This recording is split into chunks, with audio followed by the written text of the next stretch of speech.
सिंहासन बत्तीसी सातवीं पुतली कौमुदी की कथा। 7वें दिन जैसे ही राजा भोज दरबार में पहुंचे और सिंहासन की तरफ बढ़े, 7वीं पुतली जागृत हो गई और राजा से बोली, हे राजन, इस सिंहासन पर बैठने की जिद त्याग दो।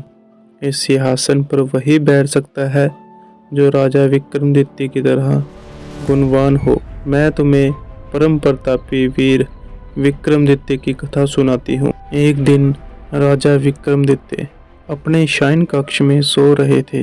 अचानक उनकी नींद रोने की आवाज़ सुनकर टूट गई।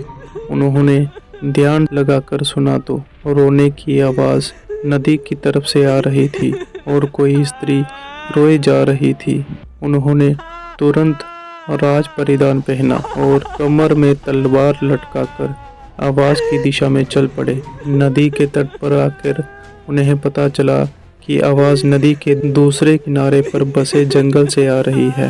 उन्होंने तुरंत नदी में छलांग लगा दी तथा तैरकर दूसरे किनारे पर पहुंचे। फिर चलते चलते उस जगह पहुंचे जहां से रोने की आवाज़ आ रही थी। उन्होंने देखा कि झाड़ियों में बैठी एक स्त्री रो रही है।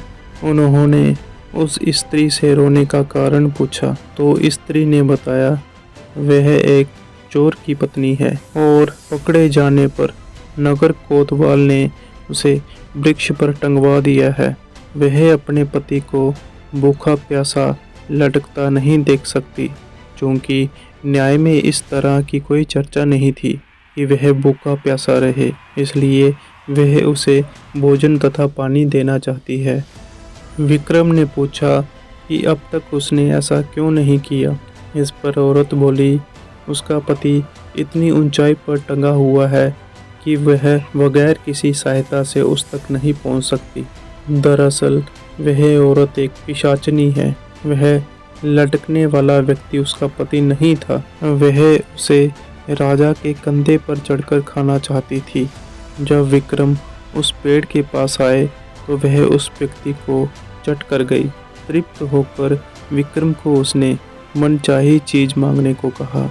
विक्रम ने कहा कि वह अन्नपूर्णा का पात्र प्रदान करे, जिससे उसकी प्रजा कभी भूखी नहीं रहे। इस पर पिशाचिनी ने अन्नपूर्णा पात्र उन्हें दे दिया।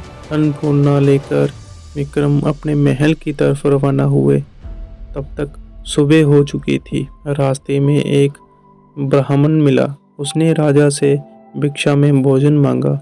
विक्रम ने अन्नपूर्णा पात्र से कहा कि वह ब्राह्मण को पेट भर भोजन कराए।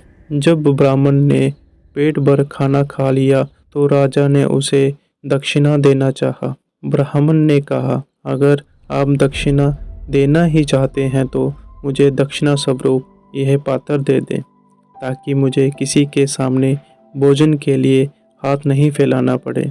विक्रम ने उसी क्षण वह पात्र दे दिया। ब्राह्मण राजा को आशीर्वाद देकर चला गया और विक्रम अपने महल लौट गए। कहानी सुनाने के बाद पुतली बोली, बताओ राजन, क्या तुम ऐसा काम कर पाते अगर राजा विक्रम की जगह होते। इतना कहकर पुतली सिंहासन में जाकर जड़वत हो गई और राजा भोज विचारों में खो गए और सिंहासन पर बैठने का अन्य उपाय खोजने लगे।